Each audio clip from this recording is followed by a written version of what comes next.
Bem-vindos ao Thinking Competition, o podcast da CS Associados sobre concorrência, negócios e regulação económica. Este é um espaço para pensarmos com liberdade sobre os mercados de hoje e de amanhã. Queremos sacudir as ideias feitas e ligar as tendências que se desenham num mundo em mudança acelerada. Queremos perguntar porquê, incansavelmente. Juntem-se a nós neste caminho. Bem-vindos a mais um episódio do podcast da CS Associados Thinking Competition. Hoje temos connosco Carla Farinhas, que tem uma vasta experiência na aplicação do direito europeu e da concorrência, como advogada, como referendária e como investigadora. A Carla é licenciada em Direito pela Clássica, tem um mestrado em Direito da União Europeia do Colégio da Europa em Bruges, já foi advogada em vários escritórios em Lisboa e Bruxelas, foi referendária no Tribunal de Justiça no gabinete de José Luís da Cruz Vilaça, de quem foi sócia posteriormente na Cruz Vilaça e Associados, e é atualmente investigadora e vai defender o doutoramento daqui a 3 semanas na Universidade de Utrecht. Olá Carla, bem-vinda, muito obrigada por teres aceito o nosso convite. Gostaria de conversar sobre o tema da tua investigação, as medidas provisórias no direito à concorrência. Como sabes, a aplicação das regras de concorrência é hoje muito criticada pela sua morosidade, numa altura em que os mercados digitais exigem respostas rápidas, tudo parece demorar demasiado tempo. Na Conferência de Lisboa, em novembro, o professor Richard Wish desafiou a Comissão a usar o mecanismo das medidas provisórias, vendo-as como uma forma de impedir o agravamento de infrações duradouras, por exemplo, nos mercados digitais ou na prática de preços excessivos, mas também podemos ver como aplicável noutros casos. Contudo, apesar da sua óbvia utilidade, a Comissão raramente usou esta ferramenta. Entre 1982 e 2001, a Comissão impôs medidas provisórias em 8 ocasiões, mas desde que esta competência foi consagrada no Regulamento 1/2003, fê-lo uma única vez, no caso Broadcom em 2019. A nossa ADC também só em 2 ocasiões aplicou medidas cautelares. O primeiro ponto que eu gostaria de falar contigo é relativamente ao Regulamento 2001-2003, confere poderes claros à Comissão para, através de medidas provisórias, impedir em tempo real o agravamento de práticas anticoncorrenciais. Então, porquê tanta resolução em usar esta ferramenta? A intervenção cautelar pode ser muito eficaz e é, por definição, provisória, portanto, quaisquer medidas podem ser revertidas, o que protege as empresas afetadas. Então, porquê é que continua a não ser usada? Obrigada, Cristiana. De facto, essa é a grande questão para a qual muita gente anda à procura de uma resposta. Como tu disseste, desde que o Regulamento 1/2003 foi adotado e paradoxalmente, porque foi no Regulamento 1/2003 que pela primeira vez o legislador europeu consagrou de forma expressa o poder da Comissão para aplicar medidas cautelares, mas apesar disso, desde essa altura, a Comissão só adotou medidas cautelares num único caso, contra a empresa Broadcom em 2019.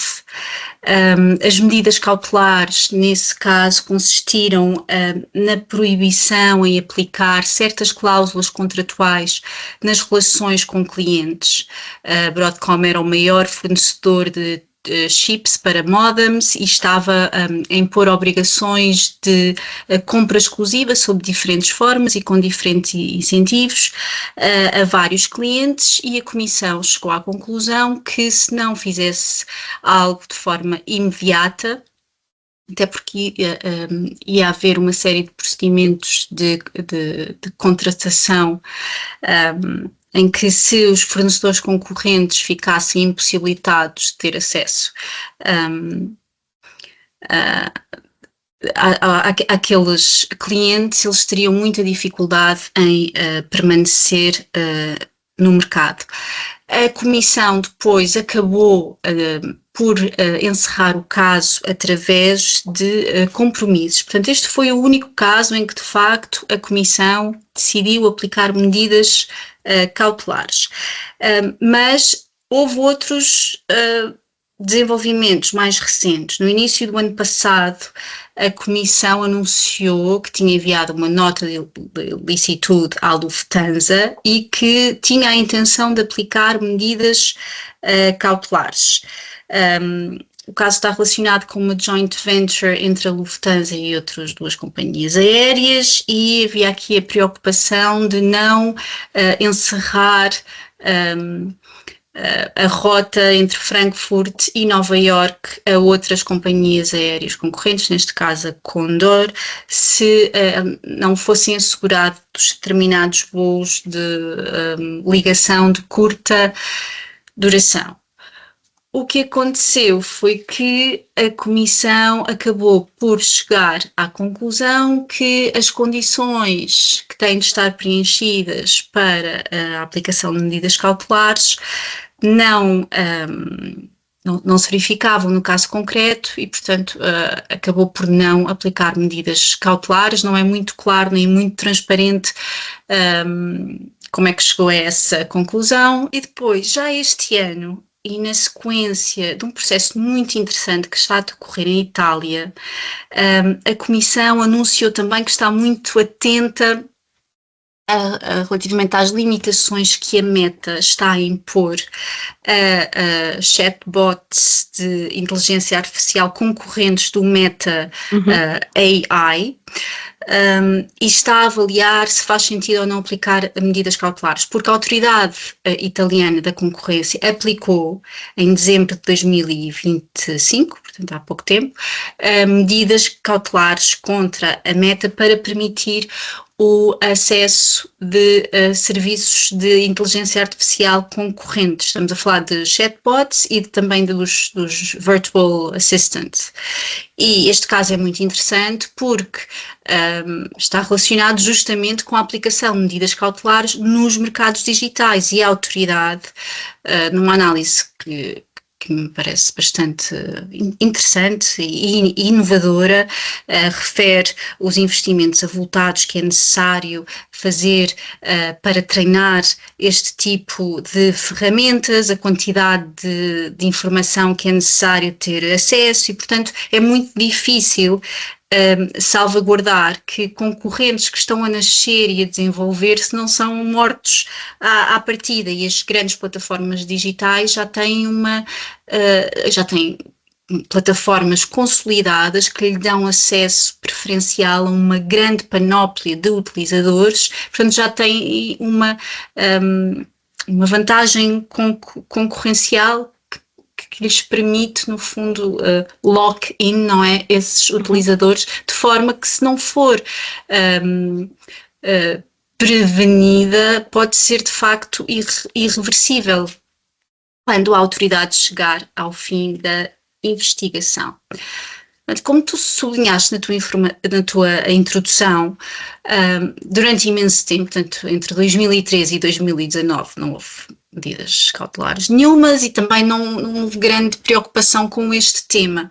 Quando os mercados digitais começaram a ganhar importância, ficou mais patente, não é, o fosso entre o tempo que as investigações demoram, e nestas investigações relacionadas com os mercados digitais, que envolvem milhares de documentos e questões inéditas, e são mercados complexos, as investigações ainda são mais demoradas, portanto o fosso entre o tempo das investigações e a forma como estes mercados digitais se transformam rapidamente. E um dos fenómenos que é frequentemente aludido neste contexto é o tipping, não é? A forma como estes mercados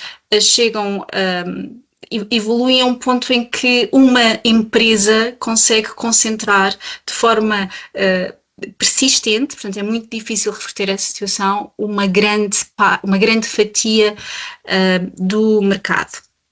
E, portanto, a partir daí, o poder da Comissão para aplicar medidas cautelares e a sua rara utilização passou a ser um tema da ordem do dia, e há vários fatores que têm sido apontados como uma possível explicação para essa falta, para essa relutância da Comissão, não é, em olhar para esta ferramenta e utilizá-la. Em primeiro lugar, o Regulamento 1/2003 veio retirar aos queixosos um direito formal de pedir medidas cautelares, enquanto esse direito exige no procedimento ordinário, no procedimento cautelar ele não existe. Obviamente que isto em si mesmo não é um entrave à utilização da ferramenta. Se nós pensarmos, por exemplo, nas ações de incumprimento contra os Estados, também não há direitos formais para os queixosos e muitas vezes eles estão na origem dessas investigações, não é? O que pode ter acontecido é que, de facto, isto, por um lado, não terem direitos formais e, por outro lado, também pressentirem que a Comissão não estava com muita vontade de utilizar esta ferramenta, de facto desincentivou-os, não é, de fazer os esforços necessários para recolher a informação e enviá-la à Comissão, informação que poderia ser muito útil para a Comissão identificar a existência de um risco, não é, de dano sério e irreversível para a concorrência, que é o teste, é uma das condições para aplicar, condição essencial, diria eu, para aplicar medidas cautelares.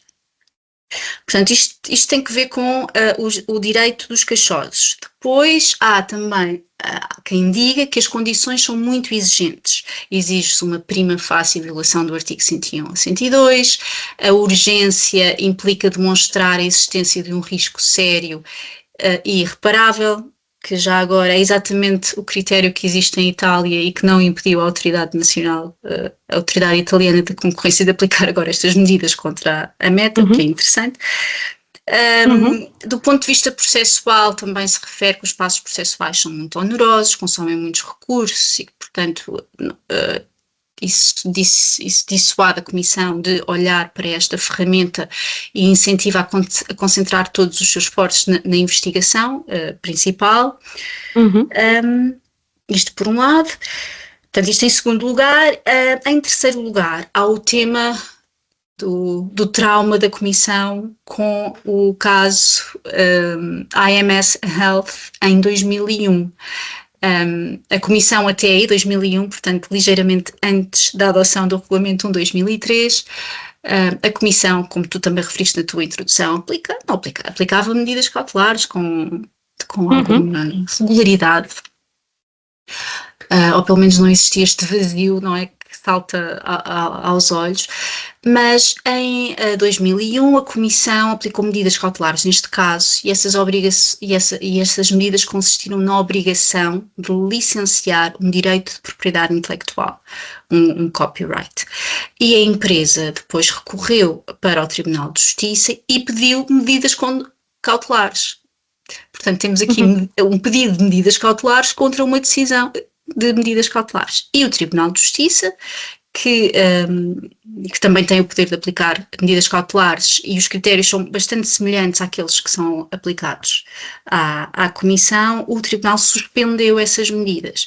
E, portanto, aquilo que sempre, o feedback que sempre me deram, cada vez que falei até com pessoas que trabalham na Comissão e que se interessam por estes assuntos, e também há várias referências a isto na literatura, é que a Comissão teria ficado verdadeiramente traumatizada com este caso e decidiu nessa altura, bom, este poder só me faz perder tempo e, portanto, quero-me concentrar na investigação principal, em adotar uma decisão final, etc. Em último lugar, um outro fator que também tem sido avançado está relacionado com a mudança de paradigma que ocorreu com a adoção do Regulamento 1/2003.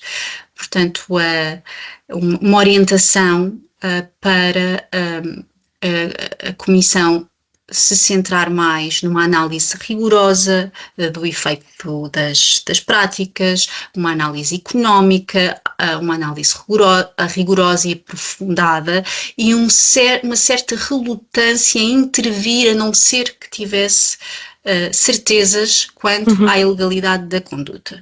Portanto, destas 4 ordens de razões que eu sintetizei aqui, que uma vez são as principais e que vão circulando a propósito deste tema, na minha opinião, há 3 fatores principais. Tem que ver com, eu acho que há uma leitura demasiado restritiva das condições no plano substantivo para aplicar medidas cautelares. O que é preciso para estabelecer uma prima facie de uma violação? O que é preciso para demonstrar um risco de dano sério e irreversível? Isso tem sido entendido de forma, a meu ver, excessivamente restritiva. Em segundo lugar, acho que há de facto um tema processual, porque o processo cautelar é praticamente decalcado do processo ordinário. Não há uma verdadeira simplificação para ter em conta que o processo cautelar é um processo urgente e por isso não pode estar sujeito, obviamente que os direitos de defesa têm de ser garantidos, mas têm de ser garantidos de forma a que isso não inutilize, e a Comissão também tem que ter, aliás, não é só...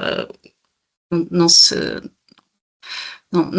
são só os direitos de defesa que têm de ser ajustados, a Comissão também tem que ter um ónus de lidar com estas questões de forma particularmente rápida. E por isso tem que existir uma simplificação processual, porque senão estamos, no fundo, a impedir que a ferramenta cumpra a sua função, que é intervir em situações de urgência. E depois acho mesmo, isso parece-me notório, que por altura da adoção do Regulamento 1/2003, houve uma mudança de paradigma que, de facto, fez com que a Comissão, o foco da Comissão fosse não tanto adotar decisões atempadamente. Nessa altura, talvez, esse tema não fosse ainda um tema que suscitasse muita preocupação, mas sim adotar decisões que estavam,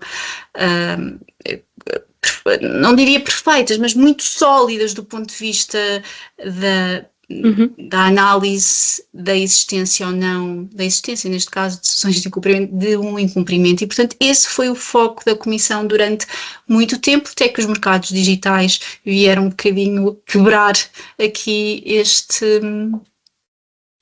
esta calmia, não é? E introduzir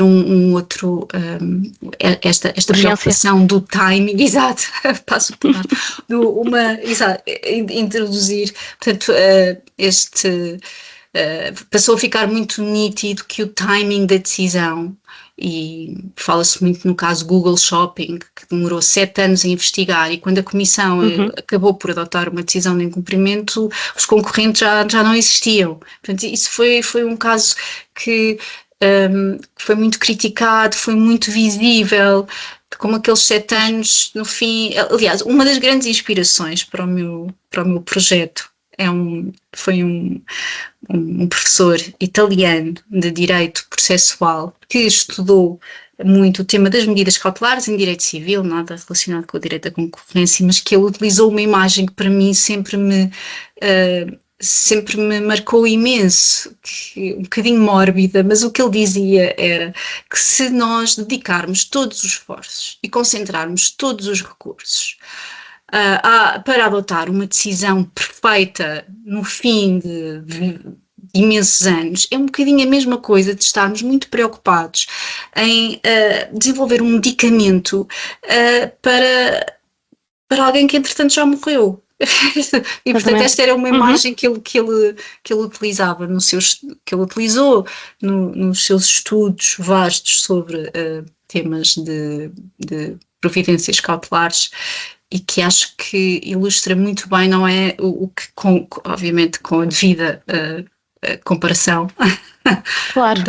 do tema da importância de decidir as coisas não só bem, mas também atempadamente. E há sinais, eu já vou terminar com o texto, mas há sinais de mudança, e acho que aqui convém salientar 2 aspectos essenciais. De mudança na forma como a Comissão vê e adota não só a Comissão, mas adota, olha para este problema. Por um lado foi a adoção do Digital Markets Act, não é? O Digital Markets Act é do princípio ao fim uma assunção de que os mercados digitais que suscitam questões que têm de ser decididas rapidamente. Não é? Há ali uma preocupação de urgência do início ao fim deste regulamento. E, por outro lado, o Regulamento 1/2003 está a ser revisto. Já houve uma consulta pública, a Comissão já recebeu o feedback dos vários stakeholders e um dos temas que está expressamente em cima da mesa é o tema do poder para aplicar medidas cautelares e de que forma é que ele tem de ser revisto ou ajustado para poder ser reativado de forma significativa. Sim, era exatamente a tua conclusão, era exatamente também o que já me tinha surgido e queria até discuti-lo contigo aqui no segundo ponto, que era precisamente este ponto de se a Comissão não estará a esconder-se atrás de um standard de prova tão exigente que poderá, no fundo, inutilizar a efetividade desta ferramenta, portanto, está a confundir, no fundo, estas medidas provisórias com os requisitos de uma decisão final e como é que, no fundo, a Comissão devia abordar esta questão sem confundir os dois mecanismos que, naturalmente, têm de ter estándares diferentes, tanto substantivos como processuais. Claro.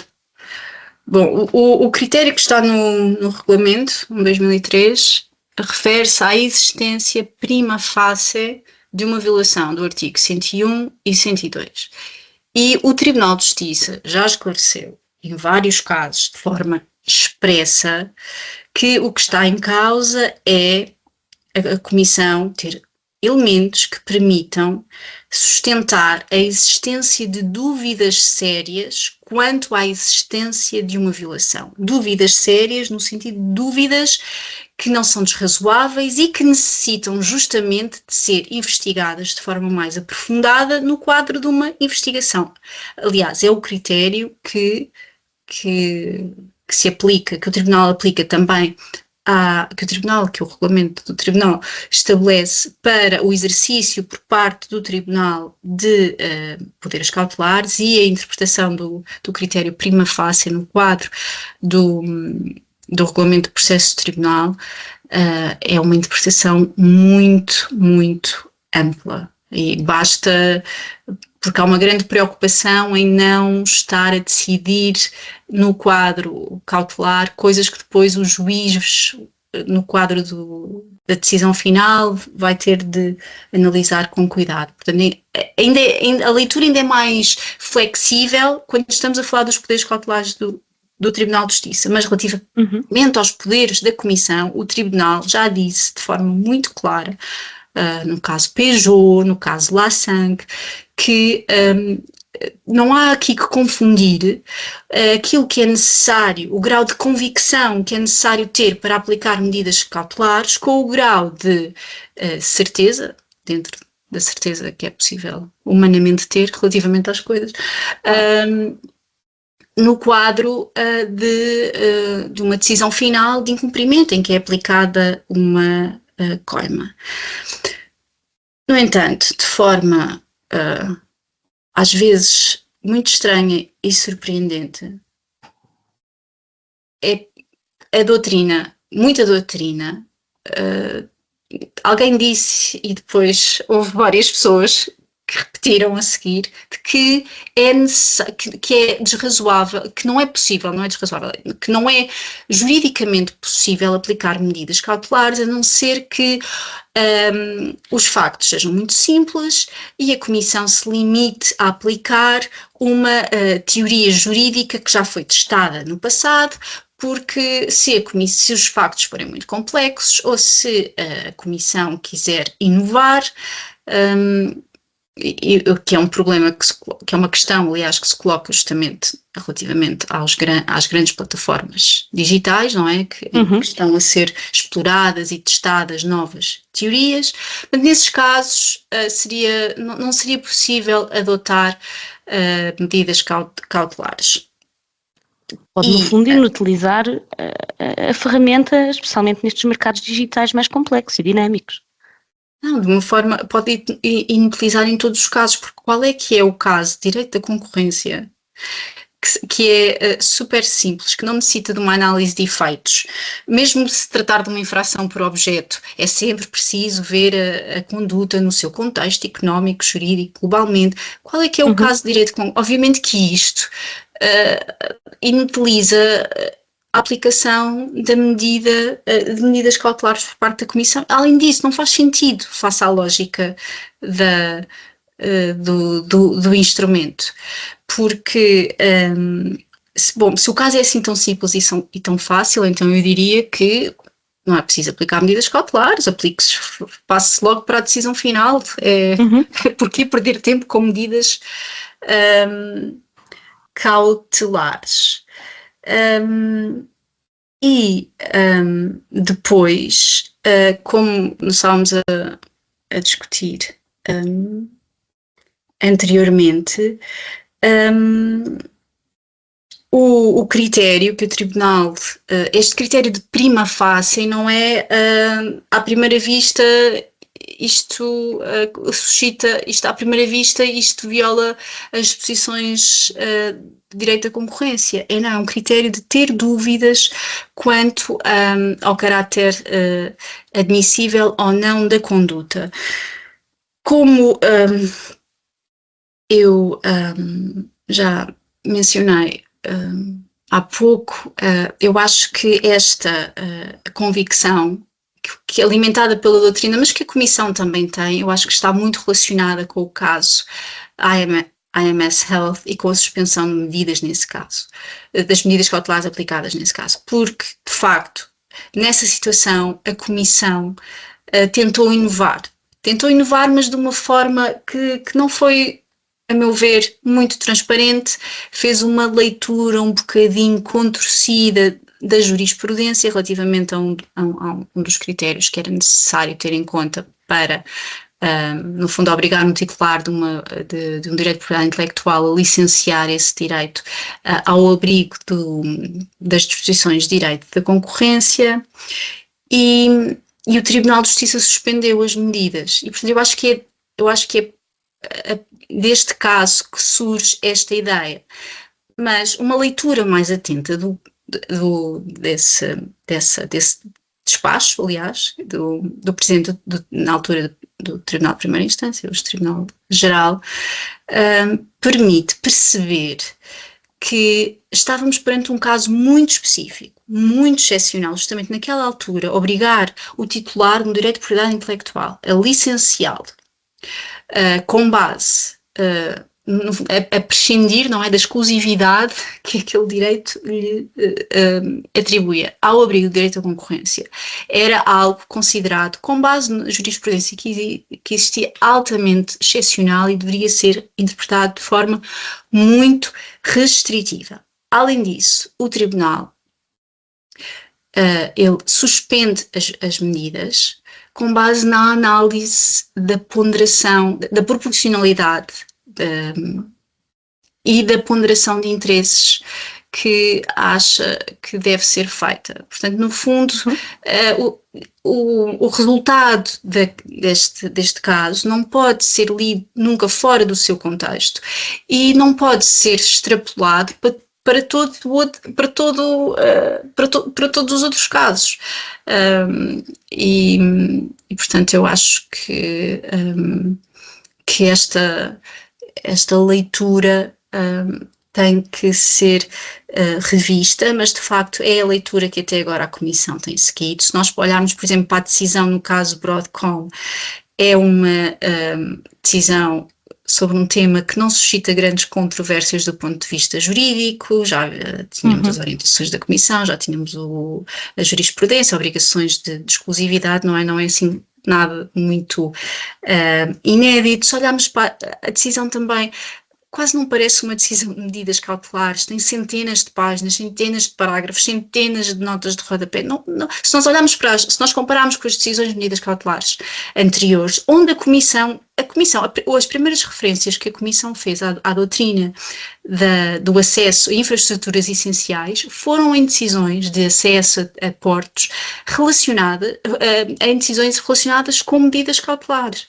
Portanto, e se nós compararmos essas decisões com a decisão Broadcom, há claramente ali uma grande relutância, um grande esforço em desenvolver uma fundamentação que não só está que é um pouco que não está em muita sintonia não é, com o espírito deste instrumento, mas mais do que isso. Quando nós temos uma decisão cautelar com aquele grau de detalhe, isso cria muitos incentivos para que depois essa decisão seja confirmada a seguir. Portanto, no fundo, a Comissão perde muito da sua margem de manobra para depois ir a repensar, não é, aquilo que, as conclusões a que chegou, as conclusões perfunctórias a que chegou no quadro do processo cautelar. E acho que aqui, talvez o ponto decisivo a este respeito é pensar que um comportamento novo, como hoje em dia assistimos, pode gerar um risco de dano sério e irreversível para a concorrência, da mesma forma que comportamentos que nós já conhecemos, e não há qualquer razão conceptual para excluí-lo de forma completa do campo de aplicação deste poder para aplicar medidas cautelares.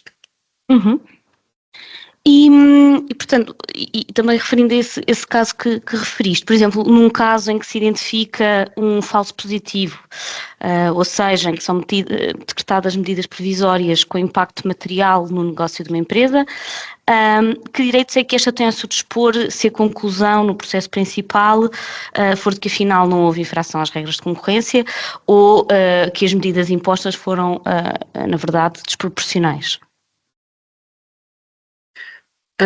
Bom, por definição, as medidas cautelares são provisórias, não é? Elas são, por definição, um instrumento que permite à Comissão continuar a investigar sem que exista o risco, por exemplo, de a estrutura do mercado e da concorrência ser alterada de forma irreversível porque os concorrentes são expulsos, como foi no caso da Broadcom, ou porque não conseguem entrar, como é o caso da Meta AI, ou porque sofrem danos reputacionais importantes, como estava em causa em alguns casos no passado relacionados com o acesso aos portos. E também, como nós acabámos de discutir, elas por definição implicam uma análise prima facie, perfunctória, não é?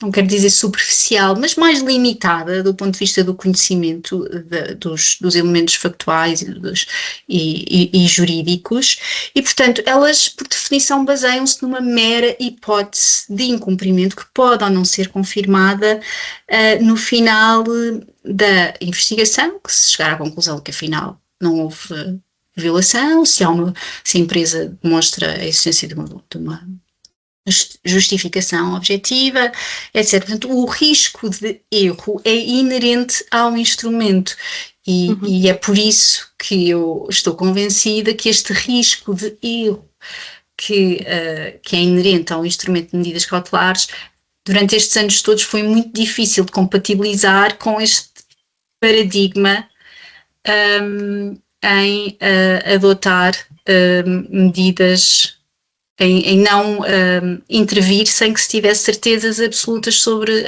as coisas, não é?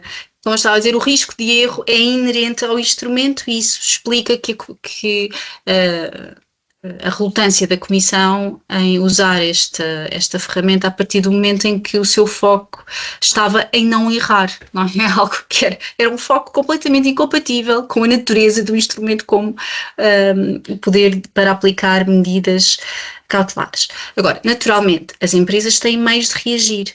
Elas podem pedir a suspensão das medidas perante o Tribunal de Justiça, a anulação das medidas, pode também, em casos limites, não é de excluir uma ação de responsabilidade extracontratual contra a Comissão. E é preciso ter em conta que as condições são exigentes, porque é preciso demonstrar, a condição subjacente à urgência é uma condição exigente, demonstrar um risco de dano sério e irreversível é algo que é exigente e que, diria, não está preenchido na maior parte das situações.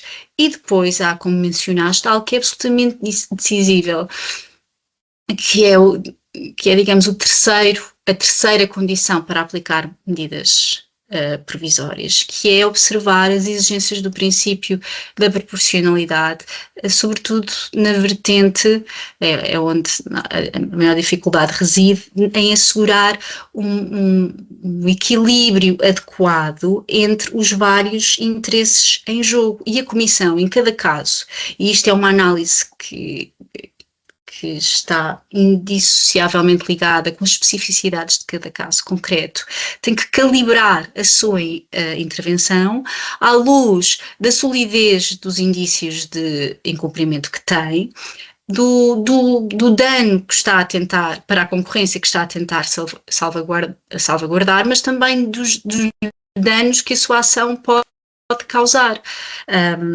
E, portanto, eu acho que o sistema é robusto e as empresas não estão desprotegidas. Agora, deixa-me só acrescentar que também me parece, e isso que as medidas, toda esta discussão à volta da aplicação de medidas cautelares não deve substituir uma outra, que deve acontecer em paralelo e que está a acontecer em paralelo no quadro desta revisão em curso do Regulamento 1/2003, que é tornar o processo ordinário mais eficiente e mais rápido na medida do possível, porque nós não podemos agora também cair numa situação em que o poder de aplicar medidas cautelares vai na prática passar a substituir o poder para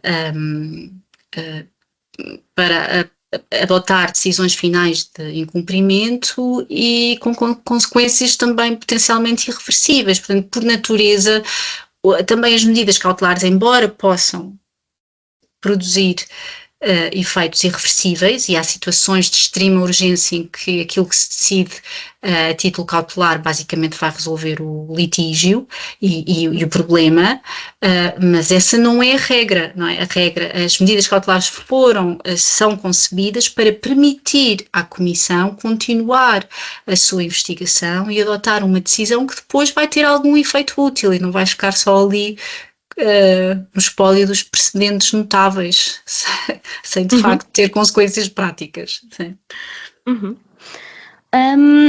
Agora, se calhar, passávamos à última questão, já não circunscrita, que é o tema das medidas provisórias, mas também, que, tendo em conta a tua experiência no Tribunal de Justiça e olhando para a jurisprudência dos tribunais europeus, quais é que achas que são, na tua opinião, as principais tendências que identificas em temas de concorrência e não só, para os próximos anos?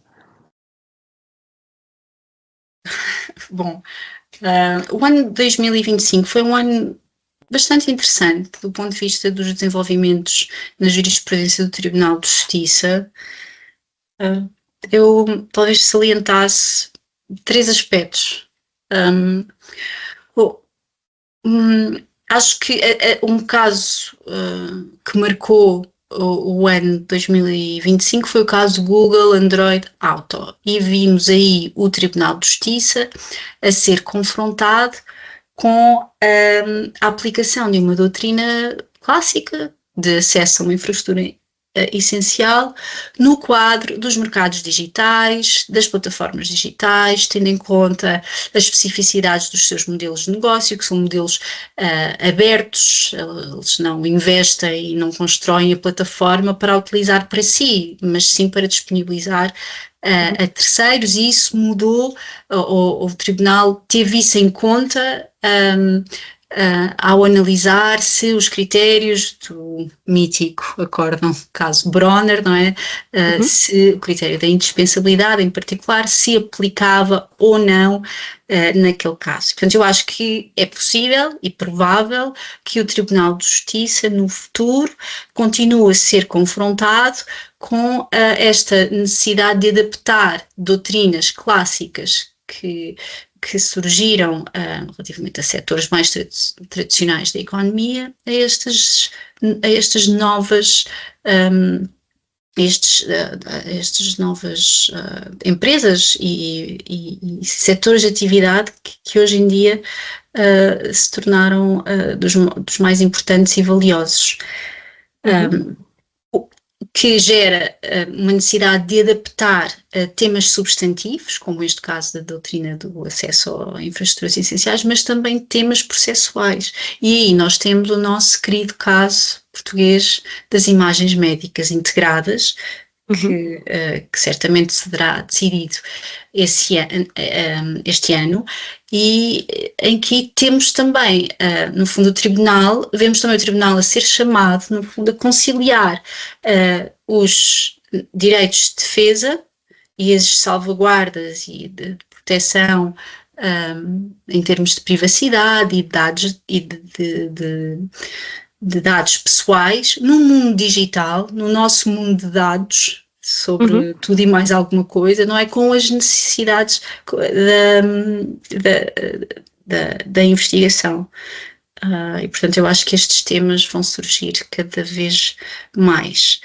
Depois, sei que há um grande incremento da litigância relacionada com o DSA e o DMA, a Comissão já aplicou algumas decisões, já houve alguns casos justamente de medidas cautelares não aplicadas pela Comissão, mas em que as empresas pediram, no caso a Amazon, em que se pediu a suspensão da aplicação de uma das obrigações do DSA, e portanto acho que vai haver claramente um aumento da litigância relacionada com estes dois regulamentos, e também uma possibilidade de começarem a aparecer casos também de private enforcement a nível nacional. Depois, por último, houve um desenvolvimento interessante no Tribunal Geral, também na saga Intel, não é? Em que o Tribunal tem poderes de plena jurisdição relativamente às coimas, isto é, pode reajustar a coima para cima ou para baixo. E neste caso Intel, que também decidido o ano passado, o Tribunal rejeitou todos os fundamentos de recurso que a empresa tinha invocado. Portanto, a decisão da Comissão, naqueles pontos que tinham sido criticados pela empresa, não suscitava temas de erro de direito, mas ainda assim reduziu significativamente o valor da coima, acho que em 30% ou 40%, portanto, um valor muito significativo, agora não tenho aqui o número preciso, mas uma redução muito significativa, o que não é nada habitual, e, portanto, acho que isto aqui abre novas vias para os advogados explorarem junto do Tribunal Geral e depois no Tribunal de Justiça a adequação do valor da coima aplicada, independentemente de erros de direito, de outros erros de direito, porque há aqui um tema de proporcionalidade, não é? Mas independentemente de outros erros, dos erros de direito que tenham sido alegados pelas partes no quadro do recurso de anulação. Muito obrigada, Carla, muito obrigada por partilhares este conhecimento tão aprofundado nestas matérias, foi mesmo um gosto. Muito obrigada. Foi um gosto. Obrigada. Voltamos em breve com o próximo episódio do Thinking Competition.